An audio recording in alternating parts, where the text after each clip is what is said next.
Hello and welcome to another episode of From the Beginning here on Heavenward Thinking. Today we're continuing on in the book of Exodus. We're in Exodus chapter 12, verses 37 through 42. The Israelites journeyed from Ramses to Succoth. There were about 600,000 men on foot, besides women and children. Many other people went with them, and also large droves of livestock, both flocks and herds.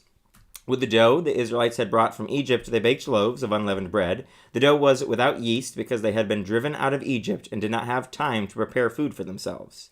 Now the length of time the Israelite people lived in Egypt was 430 years. At the end of the 430 years, to the very day, all the Lord's divisions left Egypt. Because the Lord kept vigil that night to bring them out of Egypt, on this night all the Israelites are to keep vigil to honor the Lord for the generations to come. So, last time we talked about the beginning of the Exodus out of Egypt and how Pharaoh finally decided to let God's people go. You would have thought he would have learned his lesson by plagues 2, 3, 4, 5, 7, something like that. But no, he waited until the most devastating plague of the firstborn, where every firstborn of the Egyptians, those who did not have, like the Israelites, the blood on the door frame and the posts, they lost all their firstborn. And so finally, Pharaoh gets it. He understands that he needs to let God's people go.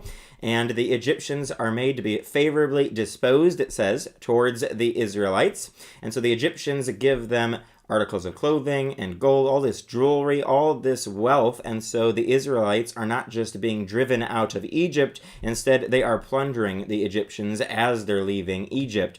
And so God is again blessing his people, making a distinction between the Egyptians and his people, the Israelites. And he is finally calling them out of Egypt and going to call them back to where they belong, the inheritance he promised way back in the book of Genesis when we went through that with Abraham and Isaac and Jacob. And so he's going to be fulfilling his promises. Again, it's a great reminder as we're looking at this, as God is finally bringing this promise to fruition and completion. Certainly it's going to take a long time before we get to the fulfillment of this promise, but we are reminded that God is faithful no matter how long it takes. He's faithful to fulfill his promises. We see here in this chapter that it reminds us that the Israelite people lived in Egypt for 430 years. That's a long time to be waiting on a promise that God's going to give them the land of Canaan, this amazing land, and make them this great nation. It's a long time to be there for 430 years, and to partway through that, start becoming enslaved by the Egyptians. And so they're not even this great nation at this point. They are an enslaved people, treated horribly, forced to work, forced to do all this awful hard work for cruel people who were not at all responsive to God's warning. And yet God still is faithful to bring about his promise to completion when it's in his timing. Again, it reminds us that God's timing is perfect, but it's not our timing. Our timing is not perfect. We want things instantaneously.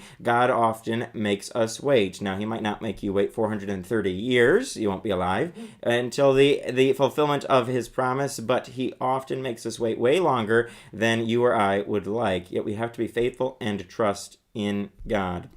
And so we see that he is bringing about that to fruition. We see how many Israelites there were. We see that there were about 600,000 men on foot, and there were women and children. So a ton of people, a ton of Israelites. They had grown even though they were being oppressed. And we saw that back in the beginning of Exodus. The more they were oppressed, the more they multiplied. The more they multiplied, the more they were oppressed, because the pharaohs were very, very insecure, apparently, even though they were the most powerful nation in the world at this point. They were afraid of the Israelites. And we see why they were afraid here. They were becoming a numerous people. God had grown his people from Abraham, Isaac, Jacob to this giant, huge group of people. And so we already see, again, another fulfillment of God's promise that he was going to make Abraham the father of many nations, that he was going to have as many descendants more than the sand on the sea or the stars in the sky.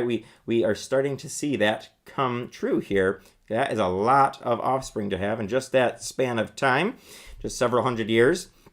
But we see that God is growing his people. We also see here that as the Israelites are leaving, And as they're bringing their livestock, flocks and herds, all of them with them, we see that they are doing what God directed them to do. He gave them very specific instructions. If you remember, we talked about it a few weeks ago, how he gave them specific instructions of what they were supposed to do. They were supposed to celebrate this Passover. They were supposed to bake loaves of unleavened bread, dough without yeast. They were supposed to do this very specifically, and we see here that they are in fact obeying God. We saw that back when they put the blood on the doorposts. The Israelite people, though they certainly are not always going to follow God, newsflash, that's what's going to happen. Eventually they're not going to follow God, but right now they're following God, doing what he tells them to do, and we see that God is continuing to bless them. We've seen that sharp distinction between the Israelites and Moses and Aaron, especially doing what God says when he tells them, say this, do that, they do it. We see the distinction between that and Pharaoh and the Egyptians who are not doing what God tells them to do. God tells Pharaoh to do something, Pharaoh does the complete opposite again and again and again. So again, we want to learn from that distinction. We want to be like the Israelite people here in this section where they are commanded to do something, they're instructed, they're given very detailed instructions by the Lord, and then they actually do that. They follow out what God says to do. Then we see here, the Lord kept vigil that night to bring them out of Egypt. On this night, all the Israelites are to keep vigil to honor the Lord for the generations to come. So we talked about this a couple weeks ago, that the Passover was supposed to be something celebrated from generation to generation. This was supposed to be a story. This was supposed to be an event that was passed down from generation to generation to remind people of where they came from, to remind people of what God had done so that they would remember who their God is in each moment. And again, that is important for us as Christians to do the same thing in our own lives. We need to remember what God has done in our lives, in those who've come before us, in his word and throughout scripture, but especially in our own lives, we need to remember what God's done for us in the past so that we'll know what he is capable of doing for us in our situation here and now in the present and also in the future. We need to constantly be remembering and celebrating what God's done for us and remembering who our God is, how he is powerful and mighty. This is a powerful moment for the Israelites to remember for generations to come.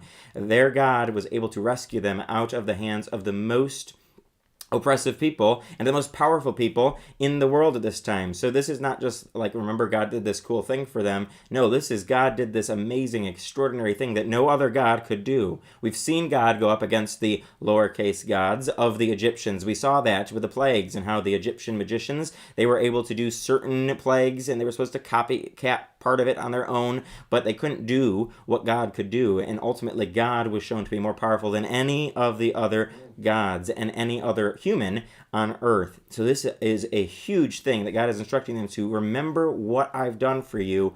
Remember and celebrate it and pass it on to your children so they're going to know, so that they won't depart from God, but that they'll actually stick with God and his commands and instructions. It would be a revolutionary concept if we did this as Christians, if we actually passed on the faith to the next generation, if we actually passed on God's commands and instructions, didn't water it down, didn't change it, didn't hope that people are going to like God and stick with God, but actually passed on and instructed people, this is how you're supposed to live, this is what God's done in the past, so that they remember what God has done and will stick with what God says rather than what the world says.